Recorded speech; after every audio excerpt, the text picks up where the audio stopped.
Welcome to Sports Talk with Steve Jones, the daily talk show with the voice of Penn State football and men's basketball. You never know what special guest may stop on by any given day. Now here's the man of the hour, Mr. Steve Jones. We were going to have Jason Lord today, but in a non-athletic move, yes, he is out today. He's on the injury report for the time being, but he will be back. Do not worry. He's just on the IR for now. Back tomorrow on the airwaves. I know you're worried. Yeah, it's tremendous. Yeah. Okay, so let's talk about Bill Walton first. Then we're going to get to private equity. Okay, which very big difference. Yeah. So, did you ever meet Bill Walton? No, if I may ask. I never did. Never crossed paths with him at any point. Bill Walton, as a youngster, was shy, and part of it was because he had a stuttering problem. It's interesting, the free spirit that Bill Walton was, and an incredibly free spirit. He would protest for causes. Love the Grateful Dead. You saw what he did on the broadcast, which I'll get to in a second. Yet there's one person over and over again that he would refer to, and only refer to him as Coach Wooden. He never referred to him as John. Just like Peyton Manning refers to all of his coaches as Coach Caldwell, Coach Dungy, Coach Cutcliffe. Always. You never hear Peyton Manning say anything except call them Coach. Bill Walton always referred to John Wooden as Coach Wooden. The impact that he had on Bill Walton was profound.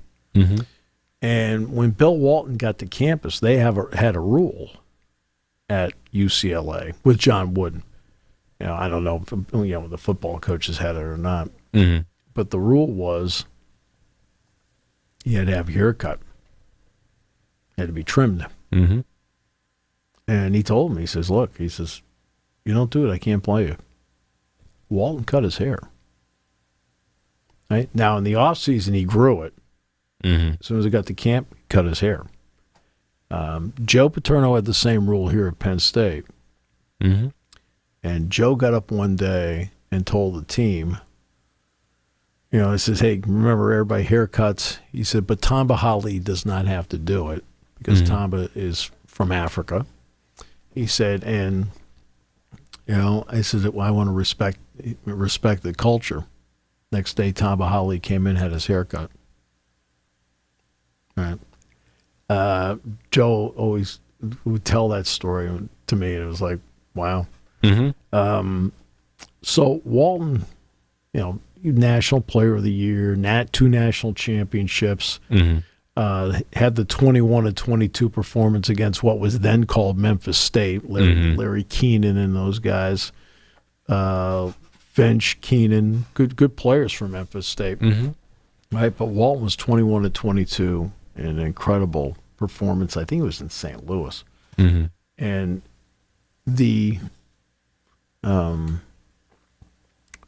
he goes to the NBA, and he goes to the Portland Trail Blazers. And in 1977, the Blazers win, to this point, their NBA title. Their one NBA title. They're down 2-0 to the Sixers, and he was brilliant. He really was the first point center or really point forward in the game. He was the definition of a passing big man. He was just so good. He'd get to the high post. There may not have been a better passing big man, and there may not have been a guy that was better at the jump hook than Bill Walton. And the brilliance of the guy playing. But the problem he had was repeated foot injuries, also back injuries, but foot injuries.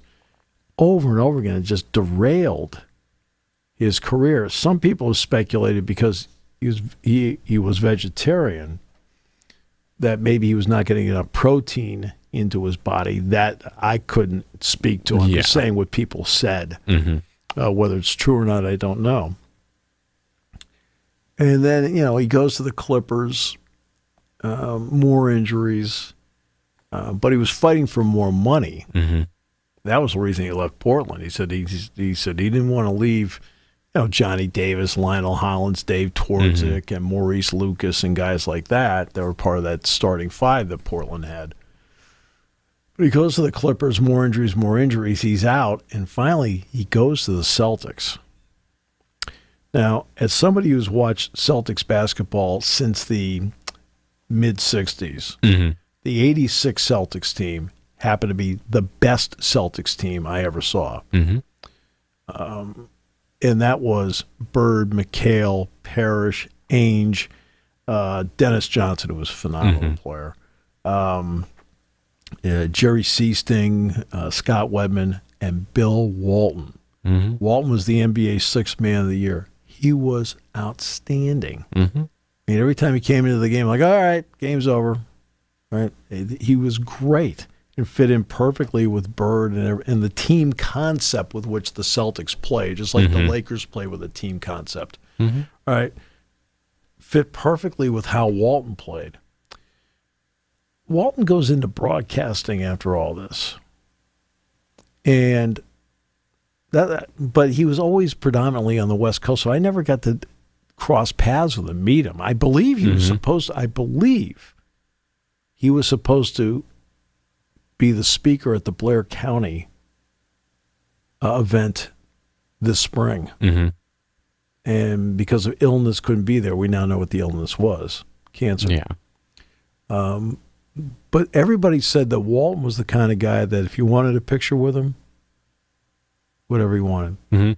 He was always somebody that when he talked to you, he was curious about you. See, I see Jack Ham do this all the time. He's always curious about other people. And that's the way Bill Walton was, curious about other people. Yeah. I have a story at some point, and we'll get to it. It's not with me, it's with when I read, but I want to talk about it. Yeah. From Mike Breen, of course. We all know who Mike Breen is, great broadcaster. Now Mike, I've crossed paths with. Amazing. And Mike's tremendous. And Mike told a story a few years ago to someone at The Ringer, and he said his father, John Breen, started exhibiting signs of Parkinson's, and by 2008 was starting to withdraw. And his brother called Mike and said, "Did you know that the USS Midway is in San Diego?"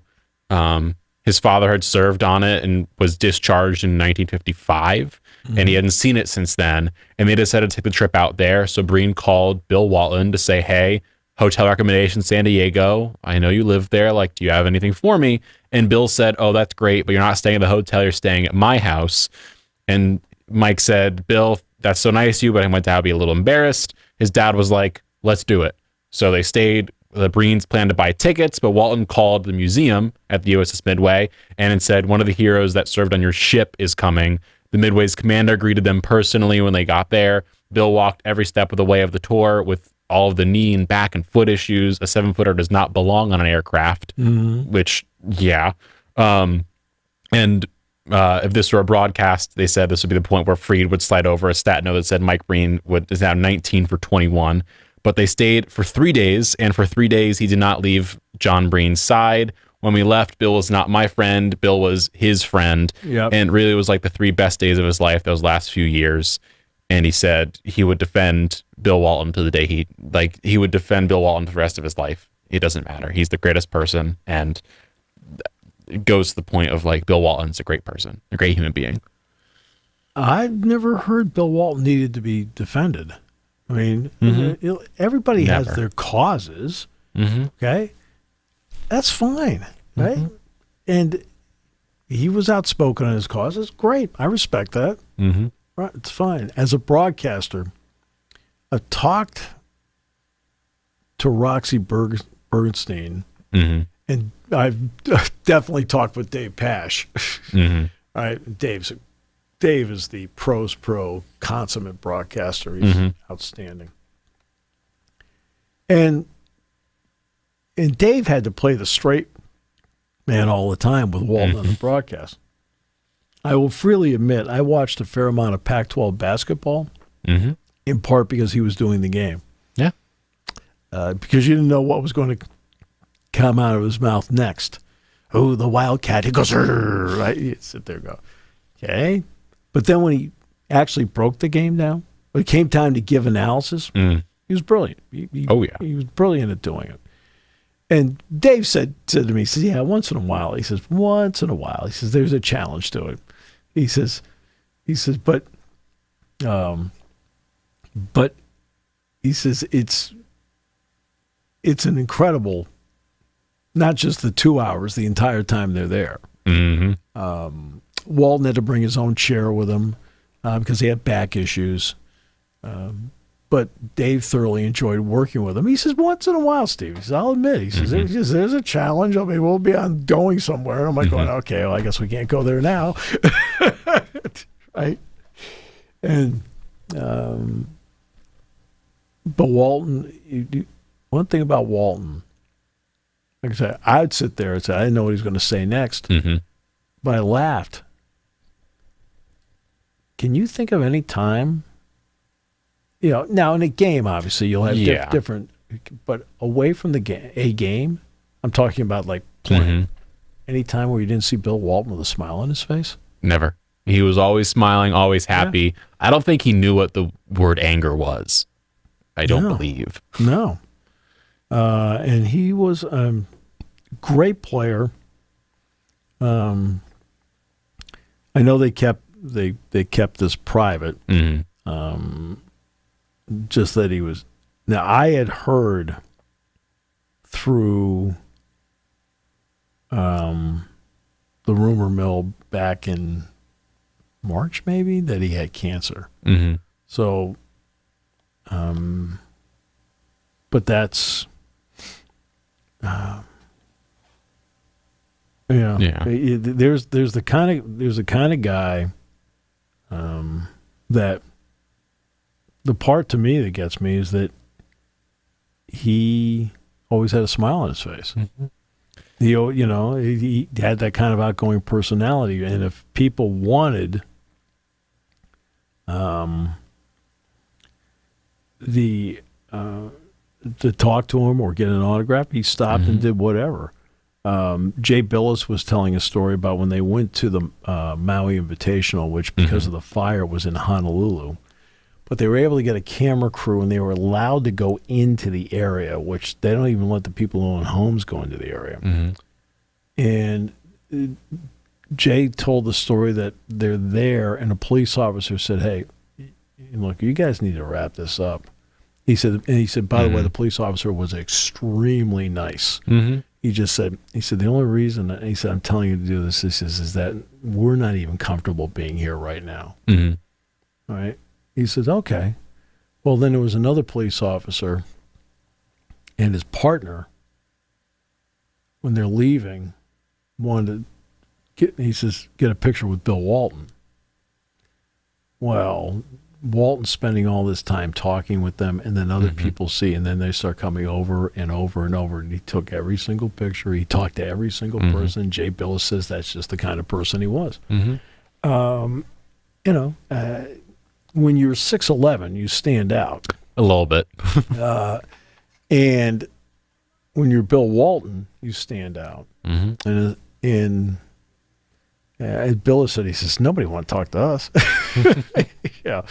And he said that's just the way it was. A bigger-than-life personality who was a bigger-than-life basketball player, a bigger-than-life color analyst, and loved life. Loved life. It didn't mean he didn't go through pain. The foot injuries over and over again, and the number of times management questioned whether he was hurt or not. You're like, like stop being an idiot. Right? What? Because you're not going to win as many games, your job's on the line, so you're going to blame him? I mean, come on, cut me a break. But all the foot injuries, the back problems, things like that. Yeah. They had back problems, right? And I'm trying to think, he was doing a game with Dick Enberg. and Luke Walton was playing. Mm-hmm. And so Bill was getting critical of what Luke was doing. And Dick Enberg says, well, he said, I'm sure his mom thinks he's trying.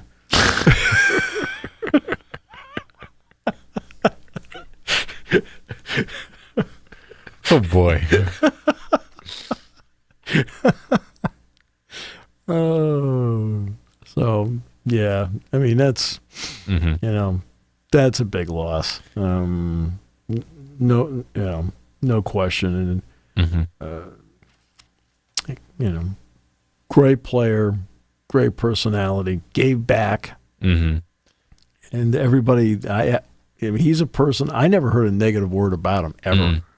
Didn't exist. And again, it doesn't matter if his views on something are different than yours. Who cares? We get too wrapped up in that. In fact, we get way too wrapped up in that. Well, I don't feel the same way. Who cares? Are they nice to you? Hey, okay, how do I? You want to know how I judge people? If they're nice to me, I'm like, nice back. Yeah. I mean, and you know me, I'm not really that critical to begin with. Mm-hmm. Not really, unless it's me or Jason. Or Jerry. Oh, geez, that guy. But what matters here is Bill Walton, great everywhere and just a great person, and will be missed. And when I saw the news yesterday, like, I immediately teared up because I was like, I've loved listening to his broadcast, him as a person. He's a riot. And like, he ate cupcakes in the middle of a game. Oh yeah, or I saw that. Like with the candles still going burning. Like, who does that? Who does these things? And seeing all the photos of him and other broadcasters and personalities throughout the industry has been really amazing to see. It's like everyone's got photos of them, as you said. Like, he takes photos of everyone, with everybody. Talks with every person. See, that's Jack. Jack gets asked for a lot of pictures. Yeah. Did I ever tell you the picture story about Jack? I don't know. We're like 15 years in or something like that. And we're over at the Jordan Center outside there. And every commercial break, there's a line of people to sign or picture, sign or picture, sign or picture. So we get to a commercial break. And look, Jack goes to get up, looks over, and there's nobody there. He sits back down. He looks over at me. He says, well, guess it's finally happened. The light's gone out. I looked over. I said, Jack, we've been doing this for 15 years. I said, don't you think at this point you got everybody? He looks at me. He says, I like the way you think. Before we get to all the private equity stuff really fast, I did want to bring up one other sports thing that happened yesterday that came up and was a big talking point last night. Came out, I saw a Jeff Passan tweet, and that's when I knew something was happening. Was MLB umpire Angel Hernandez retiring effective immediately. He apparently talked to the MLB earlier this season about retiring before the season, and then decided to go through with the first part of the season, and then is now retiring effective immediately. He was 62. He debuted back in 1991. Oh, he is 62. He was. Yeah, he is 62. Debuted in 91. And what's the best way to put it? He was a very maligned figure in baseball. He was him, and then Joe West probably before him was the face of umpiring. It was like those two. And when there was something going on in one of the games, it always ended up being Angel Hernandez everyone looked at, similar to a Scott Foster in the NBA. And he is now retired. Okay. Where do you want to go with this? Okay, so you brought up Joe West. Here's the difference between Joe West and Angel Hernandez. Joe West did have a temper. He did let it get in his way, or he does have a temper, but he did, on the job, he let it get in the way. But Joe West, in terms of the calls he made, no. I mean, for the, he'll miss a call. Yeah. I mean, everybody does. But it was just more of his steadfast personality, okay, that turned some people off. because he didn't put up with anything, and at the same time, because of that, that ruffled some feathers, and he was not bendable. Angel Hernandez. So let's be fair. Angel Hernandez got the vast majority of calls correct. You have to be in the league, you have to be good at doing it. No, but I mean, if you want to be fair about it, did he get the vast majority of calls correct? Yes. Yes. All right. I mean, everybody acts like he got every call wrong.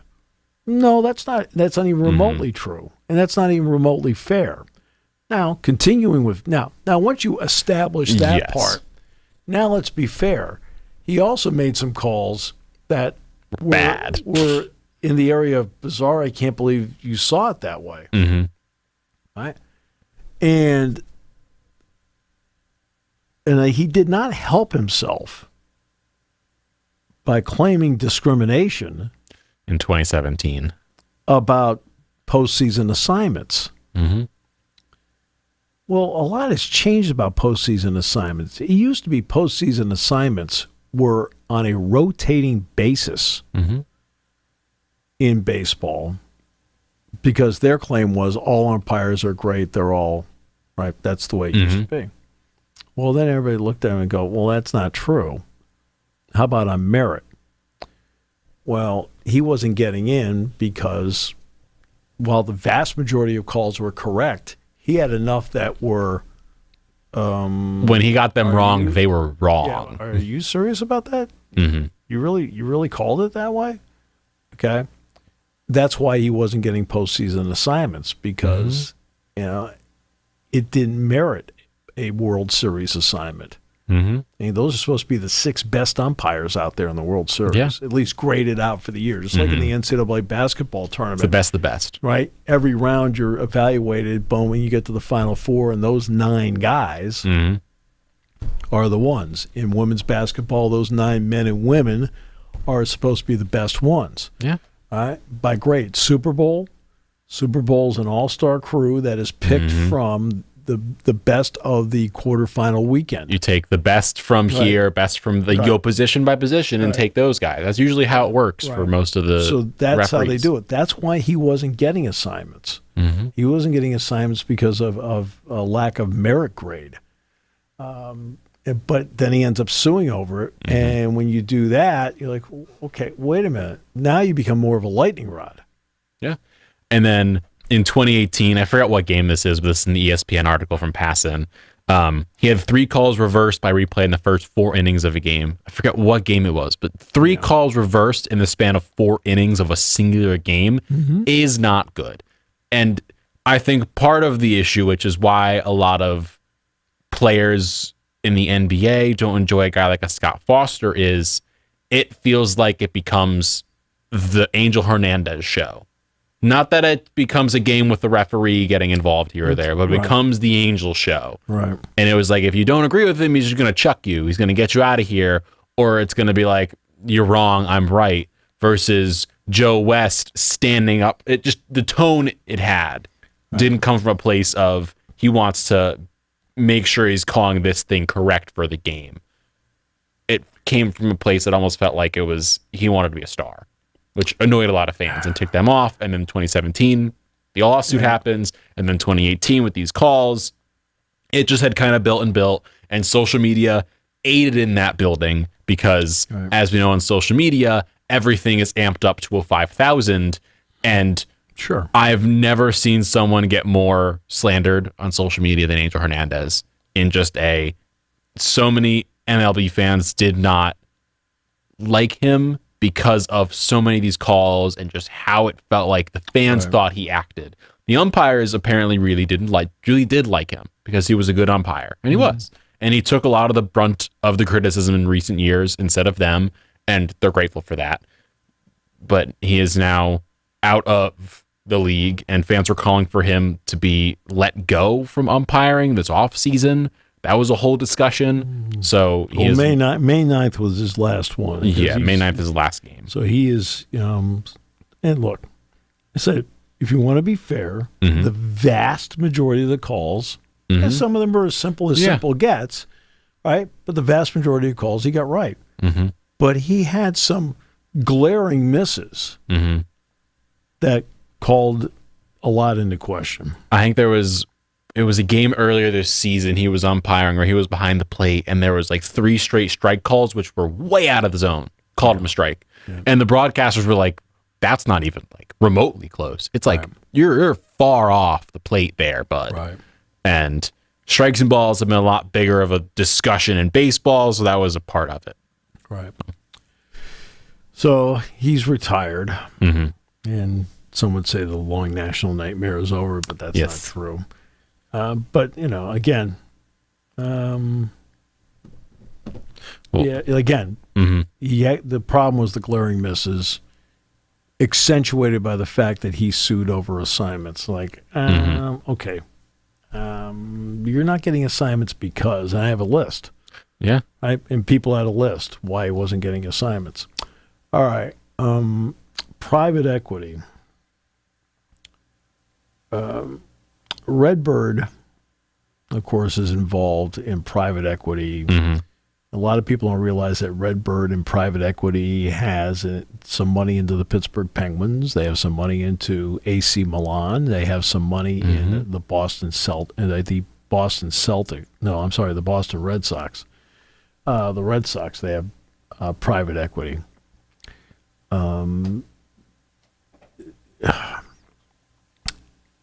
Jerry Cardinal was speaking to a group in Las Vegas at the Sports Business Journal Forum months ago, and of course he is right at the top of the pyramid of Redbird, and LeBron James is part of this as well, and he feels the most undervalued right now is college football in terms of investment. And they asked him what he thought the investment number would be for Michigan, for example. And he said, $1 billion. Oh, boy. $1 billion. He said that if the door opens, there are 5 to 10 prominent programs, his words, 5 to 10 prominent programs that he could see Redbird getting involved in private equity. And this is where we are right now. I mean, let's not fool ourselves. Yeah. The next step in players getting paid will be that Judge Claudia Wilkin will have to approve the settlement. I think most people expect that she will.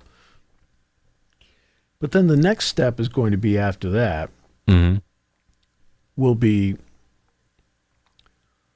you have to fund it.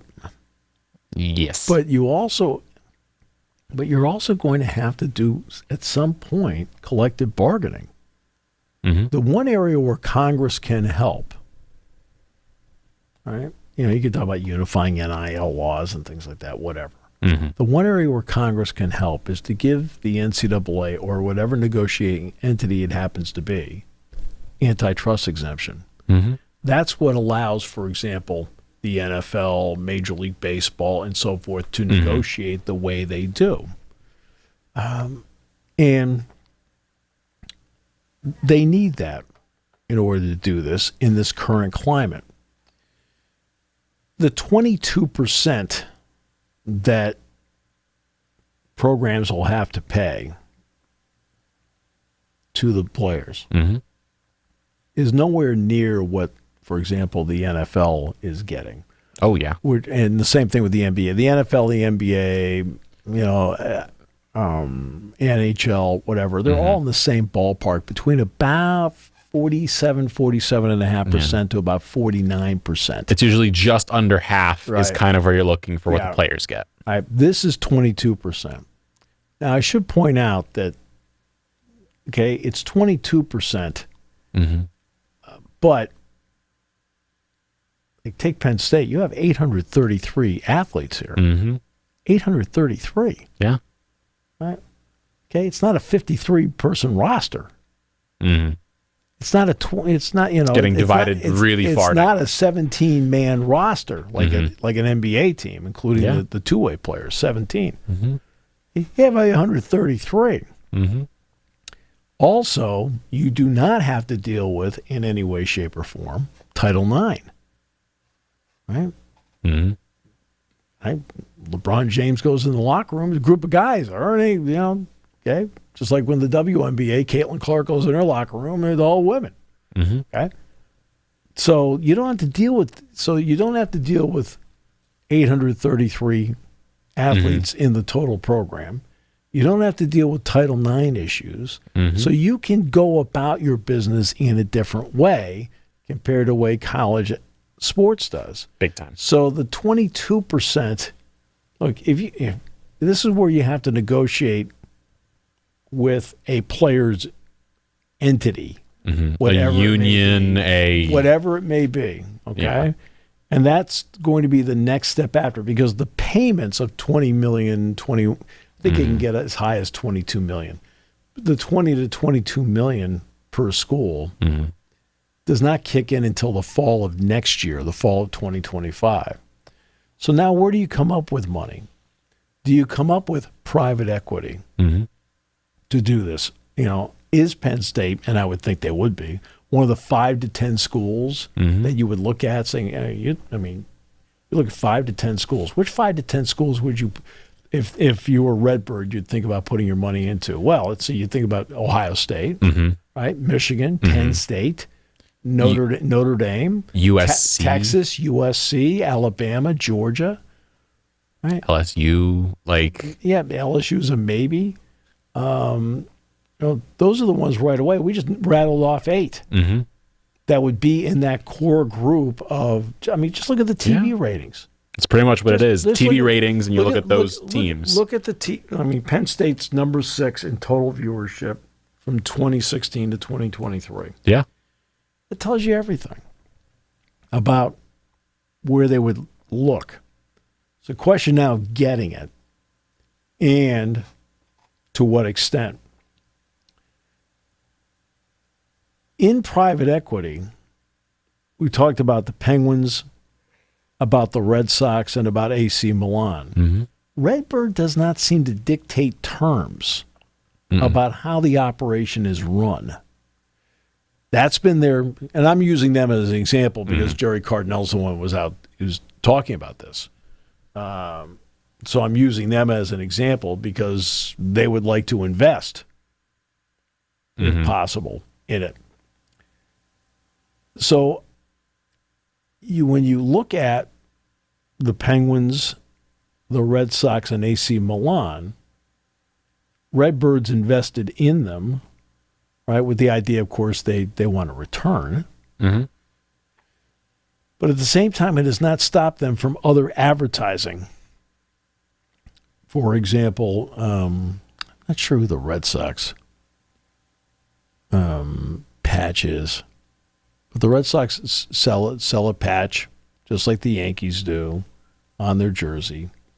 And I don't know what AC Milan's. AC Milan is the Emirates, I believe. It's Fly Emirates, and then Emirates. The Red Sox, I think, is Mass Mutual. Probably. It wasn't 2022, at least. Yeah, Mass Mutual. And then, of course, the Penguins have theirs as well. So none of them are Redbird. Yeah. All right. And I think that's also a step that you have to take in all this, is I think you have to then start selling, not like NASCAR, an entity, a single entity that on TV shows up. Do what the MLB or NBA do, which is you get this one patch either on the side or in the NBA, it's right here. And the NHL. Yeah. Do what those sports do. Just put one. And then you've got like here, or even what soccer does to an extent, where they have each sleeve has one. That's what they each have. The NHL puts it on the helmet. Like you've got space. Maybe you don't put them on the helmets. Maybe put them on the shirts and the shorts. I mean, I wouldn't even do that. Right? Just put it in the. The NBA is a 3x3 area. That's what they allow, 3x3. Yeah. The only one that really stands out that doesn't blend in would be the Oklahoma City Thunder with Love Truck Stops. But at least that, like, color scheme wise, isn't too far off. It's not like the craziest thing in the world. Because of the yellow that Love's Truck Stops happens to pops. be, it sticks right out. As opposed to you're going to see Vistaprint here in the finals over and over again. It just kind of blends in with the rest of the jersey, and people are not going to like that. But you're not going to see it unless you're watching the game on TV.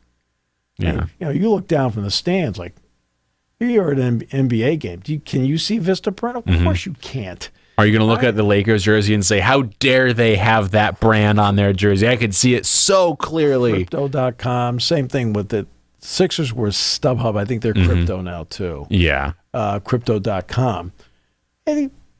And after a year or two, it's like, okay, it just kind of blends in with everything else. Now I know here, oh my God, they're putting a swoosh on the jersey. I was like, just stop it. Woe is me.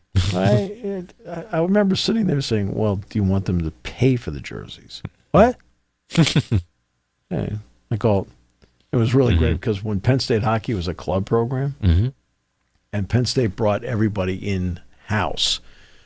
Bruce Parkhill was New Balance. Renee Portland was Adidas. Joe was Nike. All right, when they finally brought it in, okay, let's do one unified one. When they negotiated the deal, Joe insisted that the club hockey team also get jerseys, which they did. Which, when they went to play other teams, like, oh, look at this. It's like Nike. It's like over here we have T-shirts on. Yeah. Right back in the old club hockey days. But that... That's something now that needs to be looked at. Do you look at it as a conference-wide situation? Do you look at it on an individual basis? I would think it's going to be on an individual school basis. That would make more sense. But you have to go the private equity route. You're going to have to make up for something somewhere along the way to make this happen. And I talked about the Olympics when Peter Yu brought in 1984. Essentially what they did with advertising was private equity. Well, they took a financial disaster, which most Olympiads happen to be, and turned it into a profit. And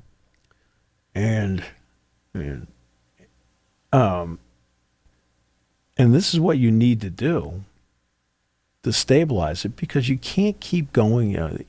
Donors are always going to be important no matter what. You need donors. But you have to take some pressure off of them.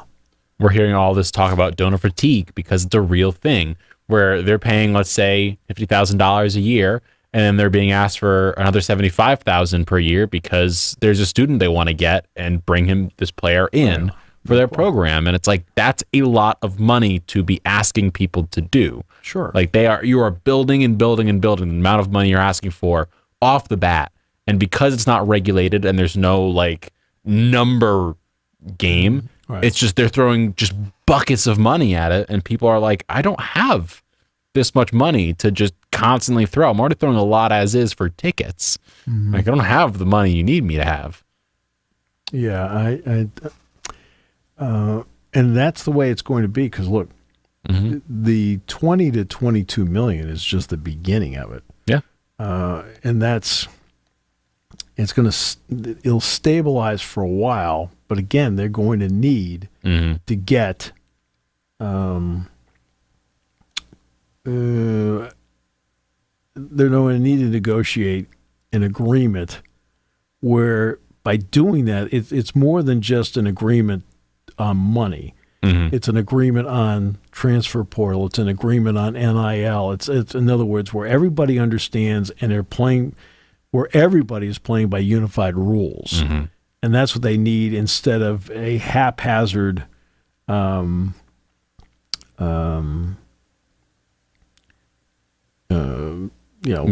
Yeah, in other words, everything's the Wild West right now. So you're trying to get out of the Wild West syndrome, which is where you are at this particular point in college sports.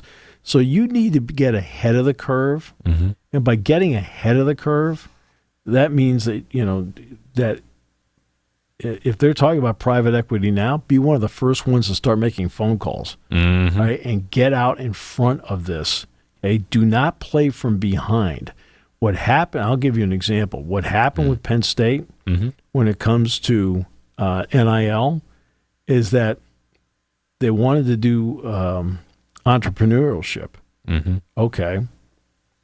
And which is nice in theory, but that's not what other people were doing. Nope. The Ohio States and the Alabamas went out and said, let's get money. All right. Texas, let's get money. And so Penn State fell behind. Well, in falling behind, they then had to spend a lot of time playing catch up, right? Which they've been doing. I mean, they have been catching up, but at the same time, because of the initial way of going about business, it didn't match up with what everybody else was doing, and that's where Penn State fell behind. Right out of the gate. It was frustrating for James Franklin. It was frustrating for everybody that was involved. And I think that, I know that, let's see, they've got an event in Scranton coming up on the 6th, and basketball has an event in Camp Hill on the 6th as well. And Pat Flannery's done a great job of opening a lot of doors. Dan Cabala's done a great job of opening a lot of doors, but at the same time, you're playing catch-up. Now you need to have some sort of unified working relationship with the players about NIL, okay? And also, the only way you can get a, quote, salary cap, and I know it's hard to talk about this when it comes to college, but the only way you're going to get a salary cap is with a negotiated deal. The only way you're going to get rules on player movement is going to be through a negotiated deal. The only way you're going to get NIL caps or whatever will be in a negotiated deal. Okay? That's the only way you're going to do it. Yeah. Right? And because right now, the last few years between COVID and judicial rulings, which shockingly went against the NCAA. What? And so forth, you've had nothing but a Wild West in the decade of the 20s. The 20s have been nothing but the Wild West to this point. Fortunately, I was talking to a group in Philadelphia, and I told them, I said, look, Penn State's always had the right guy at the right time. That's always been and I've said that's something I've said for years. When they needed to have a Joe Paterno, they had Joe Paterno, right? When they needed to have a Bill O'Brien during those 2 years, they had a Bill O'Brien, right? Well, in this era, when you needed a James Franklin, they have a James Franklin. He's there. Right? Okay, like the right guy, the right time. His ability to adapt to all this and to really embrace it has kept Penn State right in the mix of what's going on. Big time. And Mike Rhodes, same thing. He quickly was able to get Pat Flannery involved, and Mike has that same philosophy. So like, okay, hey, look, if we're going to be a player, we have to be a player, and if we're going to be a player, we have to make sure that we're taking care of the players.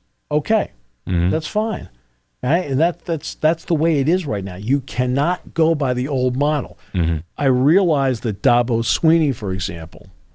Right? And this is his philosophy. He does not do the transfer portal. I don't know what the NIL situation is at Clemson. I understand it's good. It may not be great, but it's good.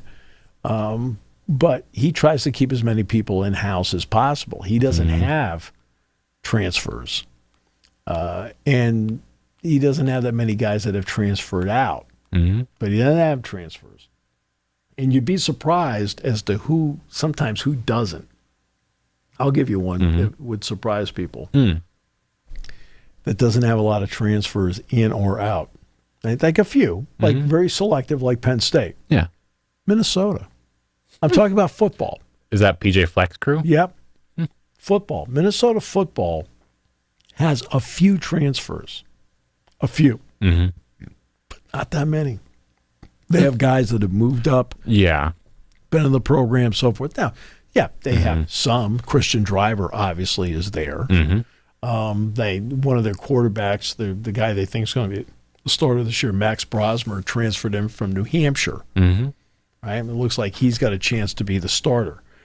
But for the most part, I would say of the guys that you would look at in their depth chart, 90 to 95% of them have ascended through the ranks. Mm-hmm. They've been there. Right? Basketball's not that way. Basketball in Minnesota is the Wild West. Yeah. I mean, they've got guys in, out. I mean, it was like a big deal when Dawson Garcia said he was coming back. Like, oh, God, thank goodness. And they got one other starter. This guy, Mike Mitchell, who transferred in from Pepperdine. Dick Girardi goes, Pepperdine? Minnesota? Pepperdine? Minnesota? A little bit of a difference. It's a little colder. Right? But they were able to keep those two guys. Everybody else, Hawkins, the guy they brought in from Howard, who I thought was out of eligibility, no, contrary, he transferred out.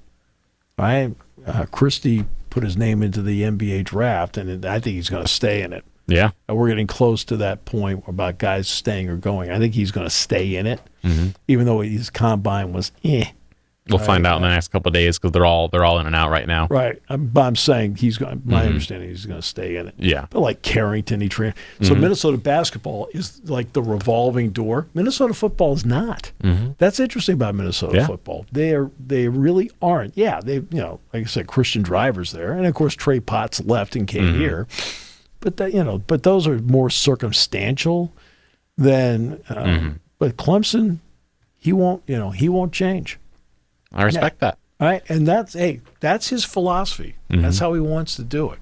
Yeah, and I got that. Now, Mike Rhodes, he has 5 guys back, and one of them just announced this weekend. I wanted to bring up. He was just announced. We already knew Ace was going to come back, but Ace Baldwin Jr. announced officially he's returning. He posted a very big video on social media, but it officially official now. You all feel better now? We do. We're nervous there for a minute. You want to know when Dick and I knew? You knew in like March. Yes. Yeah. Okay. I know, but I'm just saying for a lot of the fans out there, they were scared. There was concern he may leave because he'd get a nice offer. And for anybody who says, well, you should have said something about it. I said over and over again. You're not concerned. Right? I said, no concerns. If you notice, they have not recruited or gone into the transfer portal to get a point guard. I said over and over again. Yeah. I said, you can tell by what they're doing. Right? Yeah. But like we knew in March. I know. And there's one other program I really want to quickly discuss with a couple minutes left here that did recruit a very good player and did quite well this season was the Penn State baseball team. They were on their Cinderella run in Omaha. They ended up losing 2-1 in a heartbreaking fashion to Nebraska in the Big Ten championship finals. Here's the bizarre part. This is bizarre. Let's hear it. In a double elimination tournament. Yeah. The team that hadn't lost a single game was eliminated in one loss. And as Brian Tripp explained, that's the way. Look, everybody knew what the rules were going in. It's like that all the time. It's the 2 brackets and then double elimination, and then it's a single and then the final. And everybody knows. I mean, everybody knew what the rules were. I'm just saying that's the bizarre part. And look, Travis Lunsman pitched. Both his starts were phenomenal. Great. They got clutch hitting when they needed. Adam Cecere was just a man on a mission throughout everywhere. He also made a terrific catch in right field. Robbed a home run at the end of the game, which would have sealed the game regardless going into the bottom of the inning. But that's, they played really well. Mike Gambino, who already had BC right there. Like he's going to NCAAs at Boston College. A phenomenal hire by Pat Kraft, and comes in, and look, there are very few players on this team he recruited. He had to get it together here with these guys. And you want to talk about a coach that was able to get the most out of what he had. And I'm not going to get into individuals, and I'm also not going to get into what I've talked to Mike about. But in terms of like my evaluation of a couple things. But this team, they fought until the end. Oh, they played this. First of all, just getting in, sweeping Maryland to get in was big. Like, wow. And then they got there and then kept going. And as I was talking with Brian Tripp and listening to him, of course, this weekend, and the thing he said was the bottom half of the bracket that Penn State was on was all offense. It was what team's going to score the most. Sure. Penn State scored the most. Yeah. Grant Norris played lights out. JT Marr, Adam Cecere had like a billion home runs because he just was mashing the ball. That's great. Everyone was playing lights out. JT Marr is averaging like 420 average, I think, for this season, which is absurd. Yeah. They all played well. The top half was all pitching. At the end of the day, it came down to a pitcher's duel, and they fought until the end and lost via. They had 4 hits, and Nebraska had like 5. You know what's interesting about the championship game is that a lot of times, because of the way the tournament plays out, you're throwing guys left and right, left and right, left and right, and you get to the championship game, and all the arms are like, ugh. It comes down to who's going to survive the longest. Well, guess what? Okay, the pitchers on both teams were terrific. Yeah. Jackson Brockett was great for Nebraska, and Linsman was great for Penn State. And then at the end of the game, and I don't think people fully understood what was happening, was Nebraska brought in the pitcher of the year to close out the game, because why not? Right. Well, no. So, for example, when the Red Sox won the World Series last time, they didn't bring Craig Kimbrell in to close out the Dodgers. They brought in Chris Sale. He struck out 3 guys. Let's bring our best pitcher in right now. And that's what they did. And that's what you do in that situation. And I give Rock a lot of credit because I don't know how many games he pitched in relief this year. He only started 3 games. One of them was a no-hitter, and then he had pitched, I think it was like 13 innings in a month. So he hadn't pitched a lot. And then pitched their first game they lost for Nebraska. And then he came in this game, and after that first inning, 7 innings of just absurd. Like, he let up 1 hit for 7 innings. It was Adam Cecere who was, again, playing lights out. Great stuff. So, but great run. And for Mike, it's just the beginning. And what is it about Mike's coming to Penn State this season and then both like doing something and it's going to go well in the future? Hey, it was just the beginning for Mike Rhodes and just the beginning for Mike Gambino. They both have set foundations moving forward that are exciting for a lot of people. It's going to be fun to watch Penn State baseball going forward. Thank you for listening to Sports Talk with Steve Jones, a 7 Mountain Media production.